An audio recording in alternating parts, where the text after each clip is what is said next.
अस्सलाम वालेकुम एवरीवन, आप देख रहे हैं इस अकेडमी का ऑफिशियल यूट्यूब चैनल। और ये वीडियो मैं आपको बता रहा हूँ जो 9th क्लास का केमिस्ट्री का गेस्ट पेपर वीडियो आपने एंड तक देखनी है गौर से। और चैनल अगर आपने अब तक सब्सक्राइब नहीं किया तो उसको सब्सक्राइब कर लें। वीडियो सबसे शेयर करना मत भूलिएगा। सबसे पहले जो आपको मैं बता दूं कि पेपर पेयरिंग के लिहाज से आपने जो पहला शॉर्ट क्वेश्चन का पेयर करना है, 8 में से 5 शॉर्ट क्वेश्चन पहले चैप्टर में से 3 आएंगे, दूसरे में से 2 आएंगे, तीसरे में से 3 आएंगे।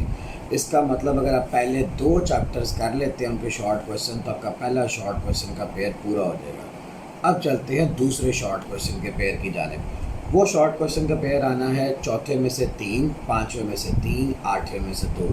अगर आपको 8वां चैप्टर मुश्किल लगता है तो भी आप चौथे पाँचवें के अगर आप कर लेते हैं शॉर्ट क्वेश्चन तो आपके शॉर्ट क्वेश्चन का पेयर पूरा हो जाएगा। इसके अलावा जो तीसरा शॉर्ट क्वेश्चन का पेयर होगा वो होगा छठे और सातवें चैप्टर में से। छठे में से 4 आने हैं, सातवें में से 4 आने हैं। अगर आप छठे चैप्टर को अच्छे से कर लें और सातवें के आप गिने चुने जो मैं बताऊंगा शॉर्ट क्वेश्चन वो भी कर लेंगे तो आपके पूरे 100% मार्क्स आ जाएंगे। अब लॉन्ग क्वेश्चन की जानिब चलते हैं। तो पहला जो आपका लॉन्ग क्वेश्चन होगा वो चैप्टर 1 और 2 से मिलके बनेगा। दूसरा जो लॉन्ग क्वेश्चन होगा चौथे और पाँचवें से चैप्टर से मिलके बनेगा। और जो तीसरा लॉन्ग क्वेश्चन होगा वो चैप्टर नंबर 7 और 8 से मिलके बनेगा। अगर आपको चैप्टर 7 और 8 मुश्किल भी लगता है तो भी अगर आप पहला, दूसरा और चौथा, पाँचवा चैप्टर कर लेते हैं तो आपके लॉन्ग क्वेश्चंस पूरे हो जाएंगे। रही बात एमसीक्यूज़ की तो 6 एमसीक्यूज़ एक्सरसाइज से आने हैं। बाकी 6 अगर आप बाकी 5 पेपर्स अच्छे से कर लेते हैं लाहौर बोर्ड के या जो भी आपका रेलिवेंट बोर्ड है तो आपके बाकी एमसीक्यूज़ भी पूरे हो जाएंगे। अब चलते हैं इंपॉर्टेंट शॉर्ट क्वेश्चंस की जानिब। तो आपने गौर से सुनते जाना है और एंड तक वीडियो लाजमी देखनी है। तो सबसे पहले चलते हैं जी शॉर्ट क्वेश्चंस की जानिब। रिलेटिव एटॉमिक मास हो गया, स्कोप ऑफ बायोकेमिस्ट्री हो गया, फ्री रेडिकल हो गया, उसकी एग्जांपल होगी। आयन और एटम में डिफरेंस हो गया, मॉलिक्यूलर आयन उसकी एग्जांपल। एनाइन के टाइम क्या होता है, analytical chemistry, atomic number, mass number, physical chemical properties में फ़र्क, होमोजीनियस हेटेरोजीनियस मिक्सचर में फ़र्क, वेरिएबल वैलेंसी उसकी एग्जांपल, साबित करें कि यह एक मिक्सचर है। इसके अलावा सिग्निफिकेंस ऑफ सिंबल्स और एलिमेंट्स, एवोगैड्रो नंबर की डेफिनेशन, मॉलिक्यूलर फार्मूला की डेफिनेशन, एम्पिरिकल फार्मूला की डेफिनेशन। इसके अलावा नंबर ऑफ़ एटम्स निकालने हैं आपने 10 ग्राम एलुमिनियम के। इसके अलावा नंबर ऑफ मोल्स कैलकुलेट करने हैं 9 ग्राम कार्बन में। आइसोटोप्स की डेफिनेशन होगी, इलेक्ट्रॉनिक कन्फिग्रेशन आपने बतानी है आर्गॉन की। 2 कैरेक्टरिस्टिक्स आपने बतानी है न्यूट्रॉन पार्टिकल के। 4 कैरेक्टरिस्टिक्स कैनाल रेस के। रदरफोर्ड और बोहर एटॉमिक मॉडल को डिफरेंशिएट करना है। इसके अलावा अगर एक एलिमेंट है उसके पास 5 इलेक्ट्रॉन्स हैं एम में तो आपने एम शेल में फाइंड करना है आपने उसका एटॉमिक नंबर। इसके अलावा 2 रिजल्ट्स बताने हैं अपने रदरफोर्ड के एक्सपेरिमेंट के, शेल और सब शेल में फ़र्क, केमिकल बॉन्ड की डेफिनेशन, आयनिक बॉन्ड की डेफिनेशन, मेटालिक बॉन्ड की डेफिनेशन, डबल कोवलेंट बॉन्ड की, ट्रिपल कोवलेंट बॉन्ड की डेफिनेशन, सिंगल कोवलेंट बॉन्ड क्या होता है, कोऑर्डिनेट कोवलेंट बॉन्ड क्या होता है, लोन पेयर बॉन्ड पेयर में डिफरेंस। इसके अलावा इलेक्ट्रॉन जो है क्यों फ्री रिमूव करते हैं मेटल के अंदर, BF3 इलेक्ट्रॉन डेफिशिएंट क्यों होता है, डेटिव कोवलेंट बॉन्ड क्या होता है, आइस क्यों फ्लोट करती है वाटर पे, हार्डन बॉन्डिंग क्या है, इंटरमॉलिक्यूलर फोर्सेस और उसकी example, dipole forces, van der Waals forces, electronegativity क्या होती है, एटॉमिक साइज का पीरियड के अंदर ट्रेंड, एटॉमिक रेडियस क्या होता है, नोबल गैसेस नॉन रिएक्टिव क्यों होती हैं, ग्रुप्स और पीरियड्स की डेफिनेशन, इलेक्ट्रोनेगेटिविटी क्या होती है हैलोजेंस की।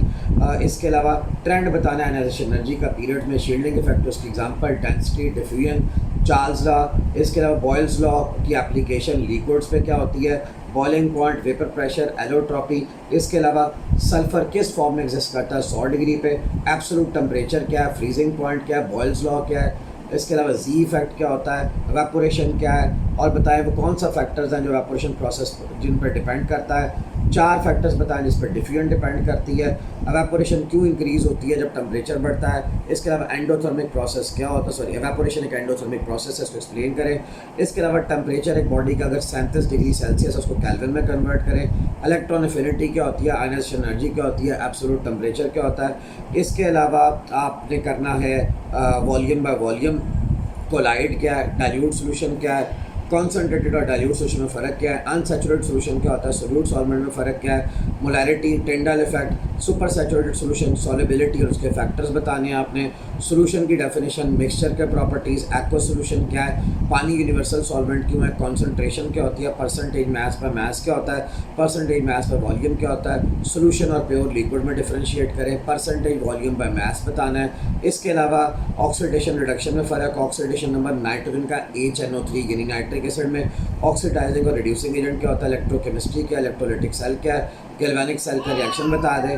इसके अलावा गैल्वेनिक सेल में आप उसके रिएक्शन बता दें, सॉल्ट ब्रिज का फंक्शन क्या है, ऑक्सीडेशन नंबर क्या है, इलेक्ट्रोप्लेटिंग क्या है, रस्टिंग ऑफ आयरन की इक्वेशन बताएं, method of prevention of corrosion बताएं, गैल्वेनाइजिंग क्या होती है, मेटालिक कोटिंग क्या होती है, ऑक्सीडेशन नंबर आपने सल्फ्यूरिक एसिड में बताना है, कंस्ट्रक्शन गैल्वेनिक सेल का, rusting of iron, electrolysis of water. इसके अलावा इलेक्ट्रोलाइट और नॉन इलेक्ट्रोलाइट में फ़र्क और डाउन सेल की इक्वेशन आपने बतानी है, वैलेंसी क्या है, कोटिंग क्या होती है, टिन कोटिंग क्या होती है, इलेक्ट्रोपॉजिटिविटी और आयनाइजेशन एनर्जी में फ़र्क क्या है, इलेक्ट्रोपॉजिटिविटी कम क्यों होती है लेफ्ट टू राइट। इसके अलावा गोल्ड, प्योर गोल्ड क्यों नहीं यूज़ होता ऑर्नामेंट्स बनाने के लिए। इसके अलावा कॉपर जो है वो क्यों यूज़ होता है इलेक्ट्रिकल वायरिंग में। इसके अलावा हैलोजन का रिएक्शन वाटर के साथ सिल्वर और गोल्ड लीस्ट एक्टिव क्यों होते हैं। इलेक्ट्रोपॉजिटिविटी आपने बताना है कैसे डिपेंड करती है साइज़ और न्यूक्लियर चार्ज पे। इसके अलावा ionisation energy alkaline earth metals की हाई क्यों होती है अल्कली मेटल से। और इसके अलावा 3 केमिकल प्रॉपर्टीज़ नॉन मेटल्स की, नॉन मेटल हार्ड क्यों होते हैं। इसके अलावा सोडियम का रिएक्शन वाटर और ऑक्सीजन, उनके नाम क्या है, कलर ऑफ फ्लोरीन और iodine, unique characteristics of platinum और प्लैटिनम क्यों कैटलिस्ट के तौर पे होता है ऑटोमोबाइल में, रिएक्टिविटी मेटल्स की बढ़ती क्यों है डाउन द ग्रुप, और physical properties of metals, ionisation energy sodium की ज़्यादा क्यों है पोटेशियम से, मैग्नीशियम ज़्यादा सख्त क्यों होता है सोडियम से, कौन सा मेटल यूज़ होता है अच्छे मेटल वर्क के लिए, ऑक्सीजन कैसे रिएक्ट करती है 2A मेटल्स के साथ। इसके अलावा फिजिकल प्रॉपर्टीज़ मेटल्स की, नाइट्रोजन कैसे कंपाउंड्स बनाती है एल्कलाइन अर्थ मेटल्स के साथ, और कैल्शियम क्यों ज़्यादा इलेक्ट्रोपॉजिटिव है मैग्नीशियम से। इसके अलावा लॉन्ग क्वेश्चंस पे आ रहे हैं तो difference between compound mixture, Rutherford का एटॉमिक मॉडल, उसके रिजल्ट्स और डिफेक्ट्स, 4 टाइप्स ऑफ मॉलिक्यूल्स उसकी एग्जांपल, बोहर एटॉमिक मॉडल की थ्योरी। इसके अलावा लॉन्ग क्वेश्चन में कैथोड रेज, एनोड रेज की कैरेक्टरिस्टिक्स, इलेक्ट्रॉनिक कन्फिग्रेशन आपने बतानी है nitrogen, oxygen, phosphorus, sulphur, sodium, aluminium की, एलिमेंट्स को क्लासीफाई करें। इसके अलावा मोल, मोलर मास, एवोगाड्रो नंबर की डेफिनेशन, और इसके अलावा मोल मास और मोल पार्टिकल की कैलकुलेशन भी आ सकती है। Sodium positive ion, magnesium double positive ion, aluminium 3 positive ion, phosphorus 3 negative ion, chloride negative ion की इलेक्ट्रॉनिक कन्फिग्रेशन। इसके अलावा branches of chemistry, chemical formula उसकी सिग्निफिकेंस, केमिकल कोवेलेंट बॉन्ड उसकी टाइप्स, बॉयल्स लॉ हो गया, चार्ल्स लॉ हो गया, ionic bond और उसके स्टेप्स, NaCl की फॉर्मेशन, एवेपोरेशन उसके इफेक्ट्स यानी फैक्टर्स, और हाइड्रोजन बॉन्डिंग डिटेल में। इसके अलावा coordinate covalent bond, vapour pressure और उसके factors, intermolecular forces, dipole dipole interaction, polar और नॉन पोलर कोवेलेंट बॉन्ड। इसके अलावा सॉलिड्स के उनके कैरेक्टरिस्टिक्स यानी टाइप्स ऑफ सॉलिड्स, और इसके अलावा आयनिक और covalent compounds, allotropy, transition temperature, oxidation और रिडक्शन रिएक्शंस क्या होते हैं। इसके अलावा फिजिकल केमिकल प्रॉपर्टीज़ मेटल्स की, ऑक्सीडेशन स्टेट या ऑक्सीडेशन नंबर, उसके रूल्स, इलेक्ट्रोलिसिस ऑफ वाटर। इसके अलावा corrosion, rusting of iron, electrolytic refining of copper, Daniell cell. इसके अलावा आपने एल्कलाइन और अल्कलाइन अर्थ मेटल्स जो है ना उनके आपने difference, uses of metals, electroplating, silver और क्रोमियम की, ये मैंने आपको बता दिया लॉन्ग क्वेश्चन। बेहतर है कि 7 और 8 चैप्टर के लॉन्ग क्वेश्चन ना करें। आई होप सो आपको वीडियो पसंद आई होगी। वीडियो मेरा छोटा भी चला आ रहा है तो उसकी आवाज़ को भी इंजॉय कीजिए। देखिए इतना मुश्किल होता है वीडियो बनाना और फिर भी आप कमेंट्स नहीं करते और बताते नहीं कि आपको वीडियो कैसी लगी है। आई होप सो पिछले गैस की तरह ये गैस भी आपको वीडियो इंशाल्लाह 100% पूरा उतरेगा। वीडियो एंड तक देखने का शुक्रिया। अल्लाह हाफिज़।